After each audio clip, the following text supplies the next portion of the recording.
Good morning दोस्तों, आप सभी का हमारे इस यूट्यूब चैनल ज्ञान नेत्र 2.0 में हार्दिक स्वागत है। दोस्तों, जैसा कि मैंने पहले बताया था कि हमारी जो दो श्रृंखलाएं हैं, एक आईएससी फोकस्ड और एक कॉम्पिटिटिव एग्जामिनेशन फोकस्ड, तो उसमें से ये पहला वाला यानी कि आईएससी फोकस्ड का फिजिक्स का चैप्टर 1 इंट्रोडक्शन टू फिजिक्स है। इसमें हम लोग सबसे पहले ये जान लें कि फिजिक्स क्या है। तो physics is the study of nature and it's law, मतलब कि प्रकृति यानी कि पूरे जो ब्रह्मांड है, पूरा जो नेचर है, उसके बारे में इसमें अध्ययन करते हैं। किस नियमों के द्वारा वो चल रहा है उसका अध्ययन हम इसमें करते हैं। तो दोस्त, जो प्रकृति है इसमें कई सारी घटनाएं घट रही हैं। आए दिन हम लोग रेनबो देखते हैं, ज्वार भाटा देखते हैं। अच्छा, ग्रहों का सूर्य के चारों ओर चक्कर लगाना है। तो ये सारी जो घटनाएं हैं ये किसी खास नियम के अनुसार घट रही है, ये निरंतर घट रही है, बराबर घट रही है। तो ये जानना जरूरी हो जाता है कि आखिर ये किन नियमों के अनुसार घटती है। तो यही चीज़ हम लोग फिजिक्स में करते हैं, उन नियमों का पता लगाते हैं। एक बहुत बड़े विद्वान वैज्ञानिक आर.पी. फेनमैन ने कहा है कि जो हमारी प्रकृति है ना, ये एक चेस गेम की तरह है। जो कोई थर्ड पर्सन देख रहा होता है चेस गेम को, दो प्लेयर्स का जो चेस गेम है उसको देख रहा होता है, और जिसको नियमों के बारे में पता नहीं है कि चेस में घोड़े की क्या चाल होती है, वजीर की क्या चाल है, आदि आदि।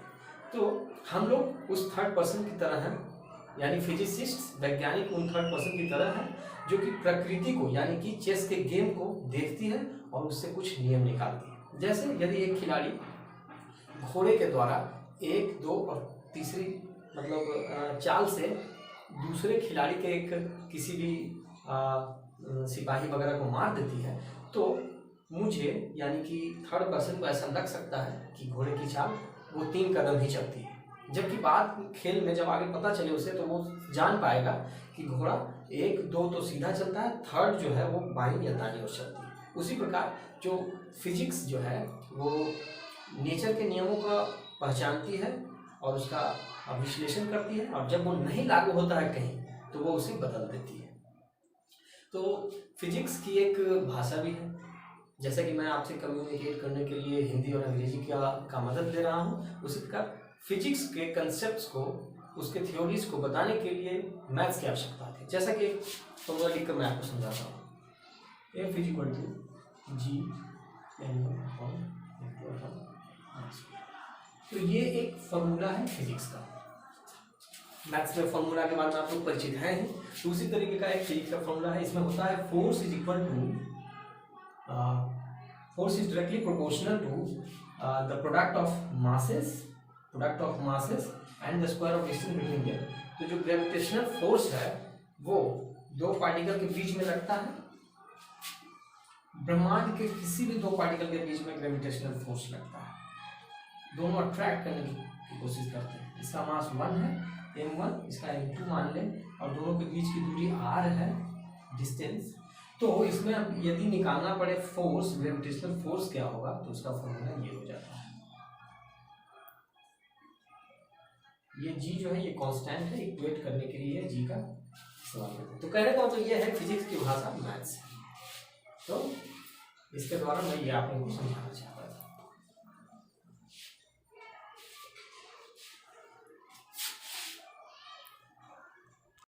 दोस्तों, जो प्रकृति के नियम हैं उनको डिस्क्राइब करने के लिए उसको मेजर करना होता है, और उनको दो फिजिकल क्वांटिटीज भौतिक राशियों में कंपेयर करना होता है।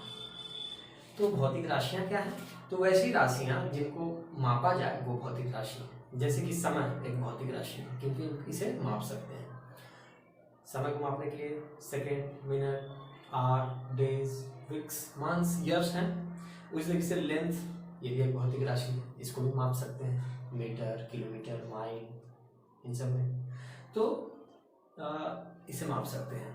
तो दोस्तों, फिजिकल क्वांटिटीज को हम लोग मापते हैं और एक यूनिट्स के साथ उसे व्यक्त करते हैं। जैसे किसी वस्तु का हमको भार बताना है, द्रव्यमान बताना है, तो हम इसको ऐसे लिख सकते हैं 20 kg। ये जो हिस्सा है ये यूनिट्स है, और ये वाला जो हिस्सा है वो मैग्नीट्यूड कहलाता है।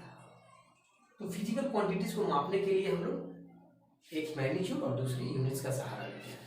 उसी तरीके से टाइम हम बोले 300 सेकेंड। देखिए ये फिर से एक यूनिट है और ये एक मैग्नीट्यूड है। मैग्नीट्यूड कोई नंबर होता है और यूनिट तो उसका जो फिजिकल क्वांटिटी है उसके जो यूनिट्स है उसके संकेत में ही केवल लिख देते हैं। दोस्तों सन 1971 में CGPM general conference on weights and measures ने एक मीटिंग बुलाई और उसमें जो ये यूनिट्स हैं फिजिकल क्वांटिटीज के जो यूनिट्स हैं उसको एक स्टैंडर्ड नाम दिया SI यूनिट्स और उसमें कहा कि SI यूनिट्स में ये खास होंगे। जैसे कि लेंथ में हम लोग बोल सकते हैं 20 मीटर, 200 किलोमीटर, 5 माइल्स, ये भी बोल सकते हैं। सारे तो दूरी का ही सूचक है, लेकिन SI यूनिट्स में इसको मान्यता मिली।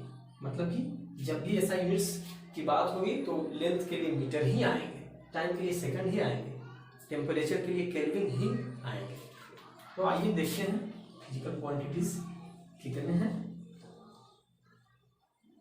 और उनके जो यूनिट्स हैं और उन यूनिट के सिंबल। तो दोस्तों 7 फिजिकल क्वांटिटीज हैं जो कि फंडामेंटल है। फिजिकल क्वांटिटीज तो कई हैं लेकिन फंडामेंटल जो है वो केवल 7 है। कौन कौन है? तो सबसे पहला है लेंथ, इसका यूनिट क्या है? SI जिसका मीटर है। और सिंबल क्या है? सिंबल इसका M से सूचित करते हैं। पूरी तरीके से मास का यूनिट जो है SI है यूनिट kg, इसको किलोग्राम बोलते हैं।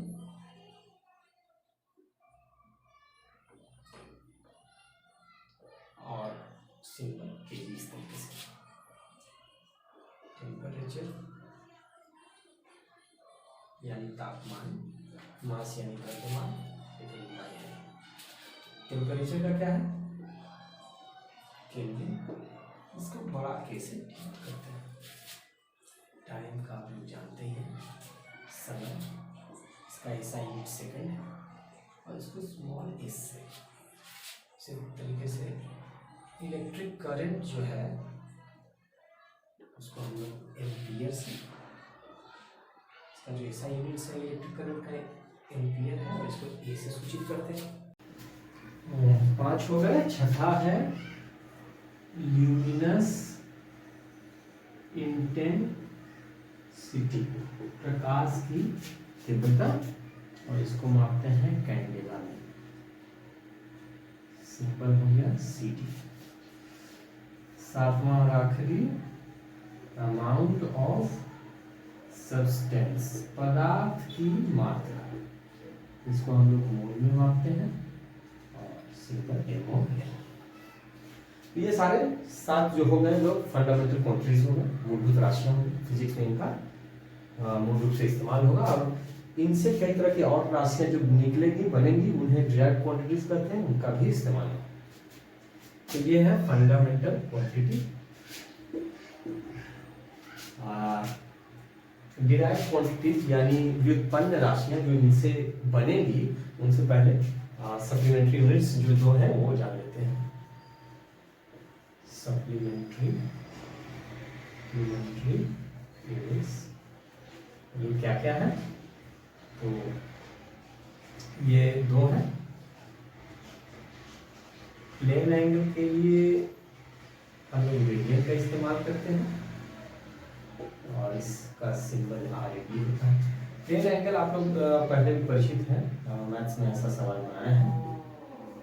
मान लीजिए 60 डिग्री है तो प्लेन एंगल वैसे एंगल होते हैं जो एक प्लेन पे दर्शाए जा सके, यानी प्लेन की एक लेंथ और ब्रेथ वही होती है। जैसे इस बोर्ड की लेंथ और ब्रेथ, तो यहाँ पे ये दर्शाया जा सकता है। यह हो गया प्लेन एंगल। प्लेन एंगल यहाँ तो डिग्री में मापा गया है, लेकिन जो SI यूनिट है वो है रेडियन। उस तरीके से सॉलिड एंगल दूसरी है। तो ये जो सॉलिड एंगल है इसको समझना है पहले ये क्या है, और इसकी SI यूनिट जो है वो स्टेरेडियन है और सिंपल SI है। तो सॉलिड एंगल समझने के लिए हम लोग एक उदाहरण एक गेंद का लीजिए, कॉस्को के गेंद का जो कि पिचा गया है, तो वो ऐसे दबाइए और कैंची से सेंटर तक काट दीजिए। फिर उसी तरीके से दूसरे ओर से सेंटर तक काटिए। अब जो एंगल बनता है गेंद को छोड़ देने के बाद जो एंगल बनेगा वही सॉलिड एंगल, मतलब वो 3D होगा, 3 डायमेंशनल। लेंथ ब्रेथ तो है ही और हाइट भी है, मतलब ऐसा कुछ मानिए कि बाहर निकला हुआ है, उतना ही एंगल, मानिए कि 60 डिग्री का ही हम यदि सॉलिड एंगल लेंगे तो इतना ही एंगल बाहर भी निकला हुआ, यानी इस तरीके का कोण के जैसा, कोण के जैसा आप समझ सकते हैं। तो ये हो गया सप्लीमेंट्री एंगल्स। अब इसके बाद जो आखिरी है वो है डिराइव्ड क्वांटिटीज। तो फंडामेंटल क्वांटिटीज से ही ये बनते हैं, इसलिए इनका नाम है डिराइव्ड, मतलब व्युत्पन्न। व्युत्पन्न राशियां, इसको आप समझ सकते हैं कि एग्जांपल लेता हूं मैं एरिया का। तो एरिया एक क्वांटिटी, डिराइव्ड क्वांटिटी है। कैसे है? क्योंकि इसका जो एरिया का फॉर्मूला होता है लेंथ इनटू ब्रेथ। अब जब बारी इसकी यूनिट बताने की है तो लेंथ का हम लोग जानते हैं कि मीटर होता है, ऐसा यूनिट।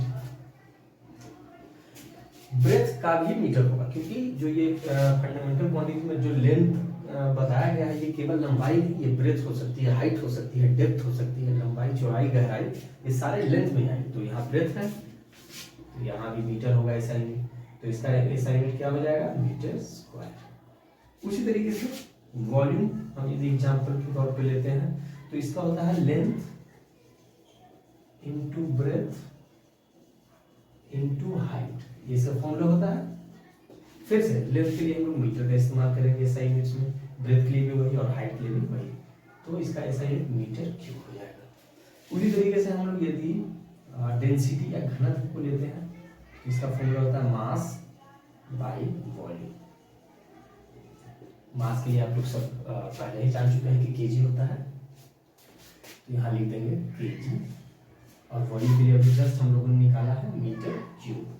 तो इस अनुसार इसका केजी पर मीटर क्यूब जो होगा डेंसिटी का ऐसा यूनिट हो जाएगा। इसी तरीके के कई सारे हैं जो कि आगे क्लासेस में हम लोग विशेष रूप से विस्तार से पढ़ेंगे। आज के इतना ही, और ज़्यादा से ज़्यादा आप लोगों से अनुरोध है कि हमारे इस वीडियो को लाइक करें तथा हमारे इस चैनल को सब्सक्राइब करें और बेल आइकन को क्लिक जरूर करें, ताकि समय समय पर हमारे वीडियो आपके पास आसानी से पहुँच सके। धन्यवाद।